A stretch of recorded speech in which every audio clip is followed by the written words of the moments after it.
Hello बच्चों। आज हम जो कहानी पढ़ने जा रहे हैं उसका नाम है आरोहण, जिसके लेखक हैं संजीव जी।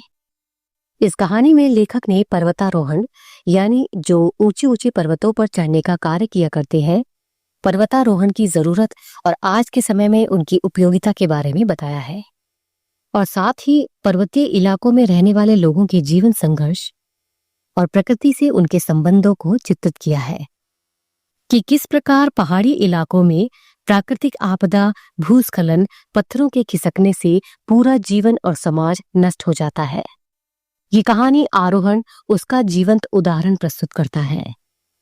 आरोहण पहाड़ी लोगों के दिनचर्या का एक भाग है, जहां लोगों को आए दिन अपने दैनिक कार्यों के लिए और अपने जरूरी काम के लिए पहाड़ी पर चढ़ना और उतरना करना पड़ता है। लेखक ने पर्वतीय प्रदेश की नदियों, झरनों, उनके जीवन के कुछ छोटे छोटे अनुभवों, परंपराओं, रीति रिवाजों, उनके संघर्षों और उनकी परेशानियों को संजीदगी के साथ रचा है। मैदानी इलाकों की तुलना में पर्वतीय प्रदेशों की जिंदगी कितनी कठिन, जटिल, दुखद और संघर्ष से भरी हुई होती है, ये कहानी उसका जीता जागता उदाहरण है। तो चलिए पढ़ते हैं कहानी आरोहण। ये कहानी पहाड़ी क्षेत्र में रहने वाले दो भाइयों की है, जिनका नाम भूप सिंह और रूप सिंह था। भूप सिंह बड़ा भाई था तो रूप सिंह छोटा। एक बार की बात है जब रूप सिंह कुछ करने की चाह में साहब के साथ घर छोड़कर भाग गया था। भूप सिंह ने अपने भाई को रोकने की बहुत कोशिश की, लेकिन वह इसमें नाकामयाब रहे। अपना हाथ छुड़ाने के चक्कर में रूप सिंह ने अपने भाई को धक्का दे दिया, जिस वजह से वह नीचे गिर गए थे। रूप सिंह कपूर साहब के साथ शहर जाकर ट्रेनिंग सेंटर में पहाड़ों में चढ़ना सिखाने का काम करने लगा, जिसे आज के समय में पर्वतारोही कहा जाता है। पर्वतारोही की जहां बात होती है, वहां जाने माने पर्वतारोही श्रीमती बचेंद्री पाल का नाम भी शुमार है। रूप सिंह को पहाड़ चढ़ने की ट्रेनिंग के लिए सरकार की ओर से 4,000 रुपए वेतन मिलता था। कई समय बीतने के बाद 11 वर्ष बाद रूप सिंह अपने गांव वापस आ रहा था। गांव आने के बाद उसे एक अजीब सी शर्म और झिझक महसूस हो रही थी, क्योंकि वह कई साल पहले बिना बताए घर छोड़कर चला गया था। इसीलिए उसे इस बात का डर था कि सभी उससे ये सवाल करेंगे कि इतने समय तक वो कहाँ था और अब क्यों आया है। रूप सिंह जिनके साथ गांव से भागा था, उनका बेटा शेखर कपूर भी रूप सिंह के साथ गांव आया था, जो दूसरे IAS ट्रेनी है। बस स्टॉप से रूप सिंह का गांव पहाड़ी के दूसरी पार था, जहां पैदल जाना उनके लिए थोड़ा मुश्किल भरा काम था। उन्होंने एक दुकानदार से वहां तक जाने के लिए किसी साधन के बारे में पूछा।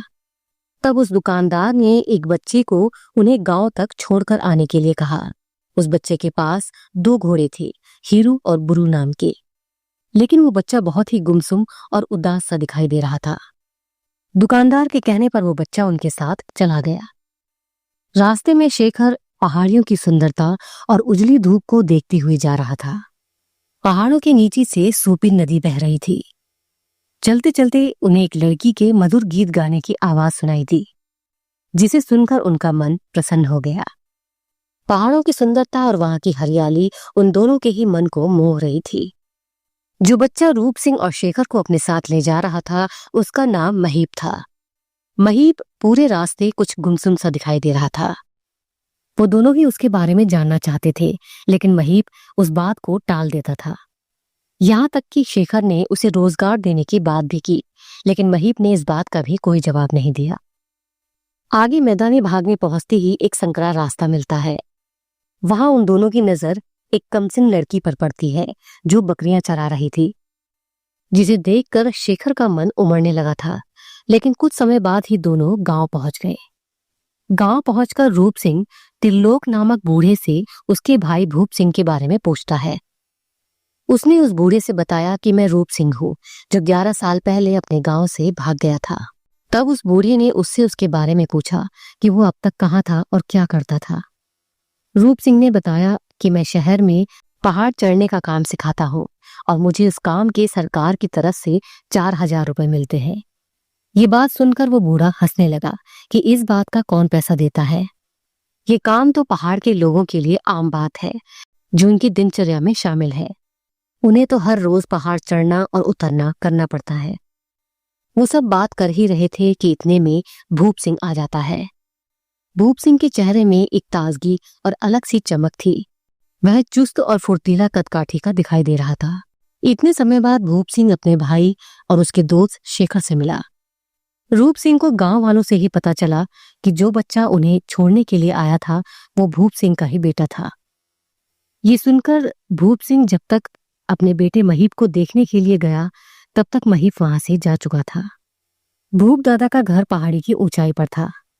दोनों उनके साथ चढ़ते चढ़ते थक गए थे, लेकिन भूप दादा ने एक एक करके दोनों को सहारा देकर ऊपर चढ़ाया। घर पहुंचकर रूप सिंह की अपनी भाभी से मुलाकात होती है।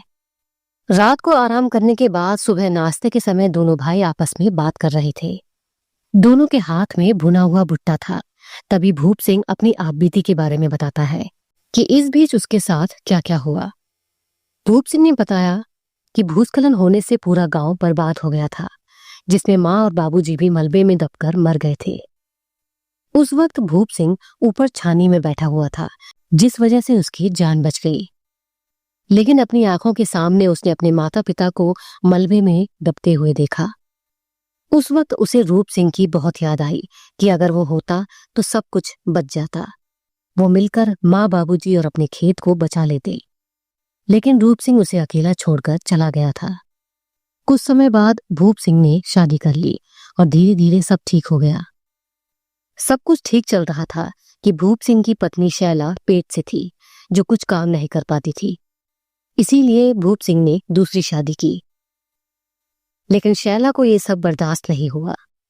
उसने भूप सिंह और अपने बच्चे महीप को छोड़कर सूपिन नदी में कूदकर आत्महत्या कर ली।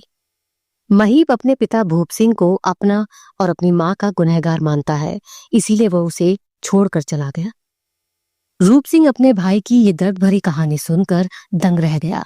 उसने अपने भाई से अपने साथ शहर चलने के लिए कहा कि वो सब साथ मिलकर रहेंगे, लेकिन भूप सिंह ने इस बात के लिए मना कर दिया। वो अपनी जमीन और पहाड़ों को छोड़कर नहीं जाना चाहता था। भूप सिंह ने बहुत कड़ी मेहनत करके वहां अपना जीवन व्यतीत किया था और कड़ी मेहनत से अपना घर बनाया था। उसने कहा कि वहां उसके माँ और बाबूजी और उसके पूर्वजों की आत्मा बसी हुई है, इसीलिए वो कुछ भी छोड़कर नहीं जाना चाहता। उसने रूप सिंह से कहा कि मुझे मेरे हाल पर छोड़ दो। ये कहते हुए भूप सिंह रोने लगा। इस कहानी में लेखक ने दोनों भाइयों के अलग अलग चरित्र का वर्णन किया है और एक पहाड़ी स्त्री के ईमानदारी और उसके बलिदान का मार्मिक चित्रण हुआ है। पर्वतारोहण के लिए ये पाठ सीख देने वाली और लाभदायक है। लेखक ने पर्वतीय प्रदेशों के मनोभाव और शहर के लोगों के मनोभाव को इस पाठ के माध्यम से व्यक्त करने का प्रयास किया है।